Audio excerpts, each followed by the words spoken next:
हरे कृष्णा। कलयुग वह युग है जिसमें हम सब अभी रह रहे हैं। इस युग के बारे में जानना हम सभी के लिए परम आवश्यक है। तो आइए जानते हैं इसके बारे में। कलयुग का अर्थ है कली का युग, अर्थात झगड़े का युग। इस युग में हर व्यक्ति छोटी छोटी बातों में लड़ते झगड़ते रहते हैं।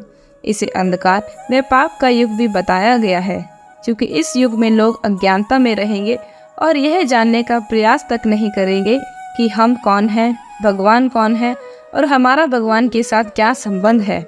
इस युग में पाप अपनी चरम सीमा पे होगा। इस युग के आरंभ के बारे में जाने तो यह युग उसी दिन से आरंभ हो गया था जिस दिन भगवान श्री कृष्ण इस धरा को छोड़कर बैकुंठ के लिए प्रस्थान कर गए।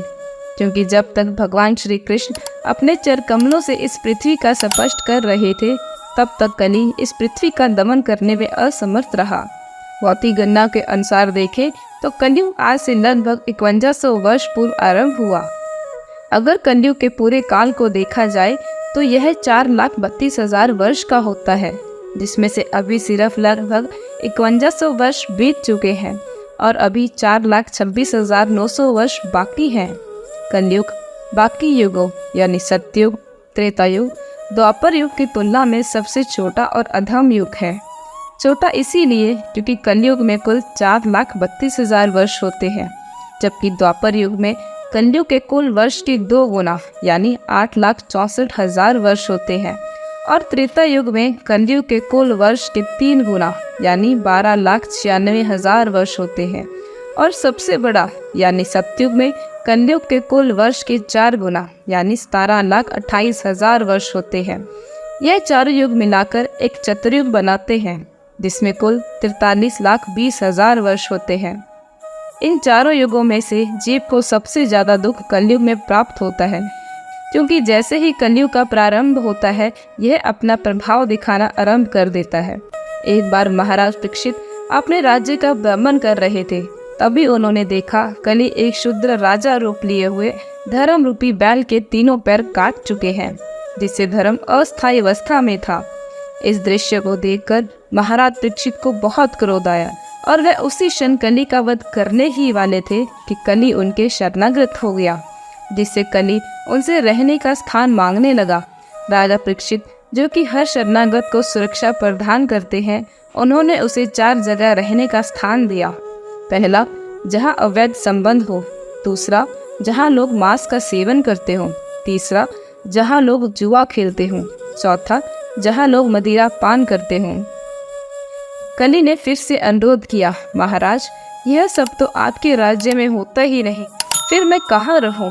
फिर महाराज परीक्षित ने कली को एक और स्थान दिया, जहाँ अवैध सोना हो, वहाँ आप रह सकते हो। इस प्रकार कली को इन 4 जगहों के अलावा 5 स्थान दिया गया। कलयुग के लक्षण की बात करें तो कलयुग में जिस व्यक्ति के पास जितना धन होगा, उस व्यक्ति के जन्म को उतना ही उत्तम माना जाएगा, उसके विचारों को उचित माना जाएगा। कानून और न्याय मनुष्य के बल के अनुसार लागू होंगे। कलयुग में पुरुष और स्त्रियां केवल ऊपरी सुंदरता के आधार पर एक दूसरे के साथ रहेंगे। ब्राह्मण केवल जनेऊ के आधार पर अपने आप को ब्राह्मण घोषित करेंगे। जो मनुष्य चिकनी चुपड़ी बातें बनाने में चतुर होगा, वह विद्वान पंडित माना जाएगा।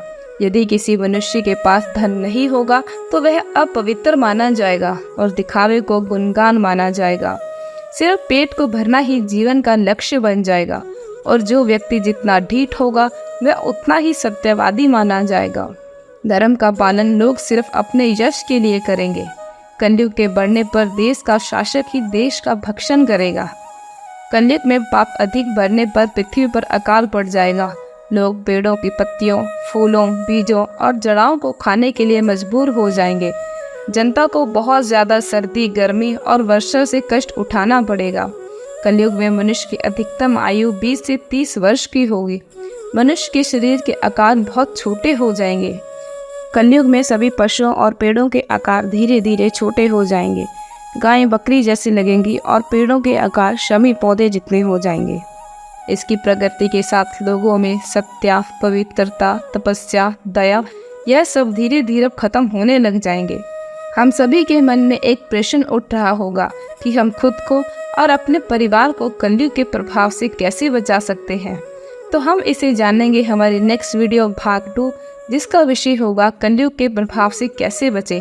नेक्स्ट वीडियो सबसे पहले आप तक पहुंचे, इसके लिए हमारे चैनल को सब्सक्राइब करें, बेल आइकन को क्लिक करें और हाँ, वीडियो को लाइक और शेयर करना ना भूलें। हरे कृष्णा।